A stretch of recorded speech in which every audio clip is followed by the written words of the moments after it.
Shalom saudara-saudaraku yang terkasih dalam Tuhan. Salam sejahtera buat saudara-saudara dimanapun saudara berada. Renungan kita hari ini terambil dari kitab Ibrani 4 ayat 12 sampai ayatnya yang ke-16.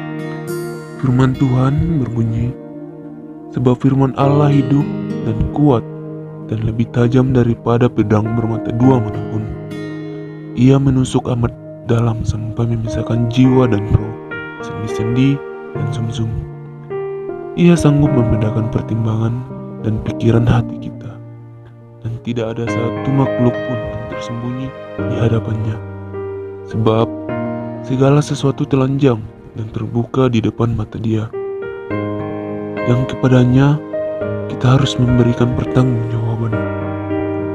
Karena kita sekarang mempunyai iman besar agung yang telah melintasi semua langit, yaitu Yesus, Anak Allah.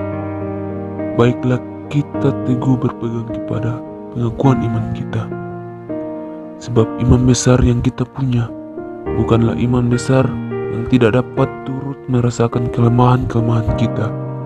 Sebaliknya, sama dengan kita, ia telah dicobai, hanya tidak berbuat dosa.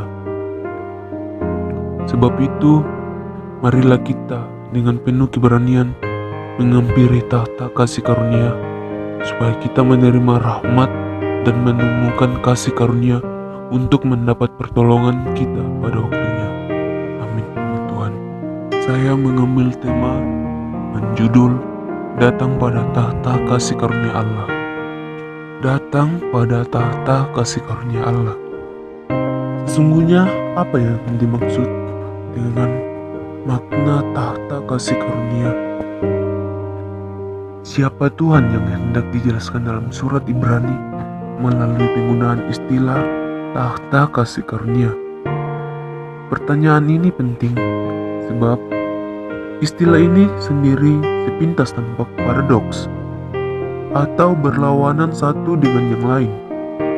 Kata tahta memberi kesan berkuasa, penuh kemuliaan, dan memiliki kuasa untuk menghakimi, sehingga tentu menimbulkan rasa segan orang-orang yang akan menghampirinya. Di sisi lain, kata kasih karunia justru memberi kesan penuh belas kasihan dan kemurahan yang datang dari Tuhan. Sehubungan dengan itu, menarik memperhatikan rangkaian kalimat dan pesan dalam ayat 16. Sebab itu, dengan penuh keberanian, marilah kita menghampiri tahta kasih karunia. Mengapa harus ada nasihat agar kita datang pada Allah dengan penuh keberanian? Alasannya cukup jelas, yakni manusia yang berdosa jelas tak akan bisa berdiri sendiri di hadapan Allah. Kisah Adam dan Hawa sejak awal memperlihatkan hal tersebut. Ketidaktaatan mereka pada perintah Tuhan kemudian segera berujung pada ketakutan mereka berjumpa dengan Tuhan. Hubungan yang sebelumnya akrab dengan Tuhan kini berubah relasi diisi dengan ketakutan.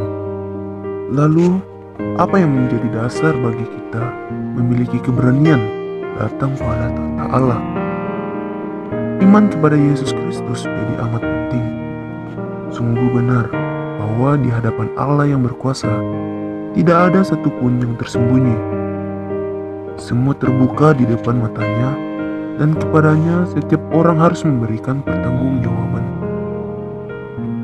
Namun demikian, pada saat yang sama, umat juga diingatkan bahwa pada tahta penghakiman yang menurut pertanggungjawaban tersebut juga ada kasih karunia dalam Yesus Kristus.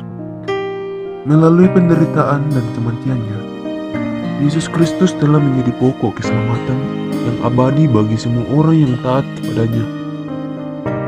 Sebagai iman besar yang agung, Yesus telah mempersembahkan darahnya sendiri, dan tangan itu ia telah membersihkan umat yang percaya kepadanya.